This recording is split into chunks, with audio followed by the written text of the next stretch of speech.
Hi, I'm Miura. I'm a cardiovascular surgeon at Tenikei Hospital, Sapporo, Japan.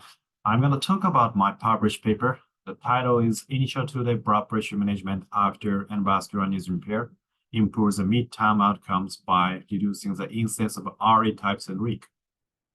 I know types and leak is reported to be a leading reason for reintervention after EVAR. So we propose a novel preventive strategy to improve the midterm outcomes of EVAR. Based on a hypothesis that lowering systemic blood pressure would reduce the retrograde blood flow through the lumbar arteries, we started postoperative blood pressure management to accelerate thrombocclusion of lumbar arteries.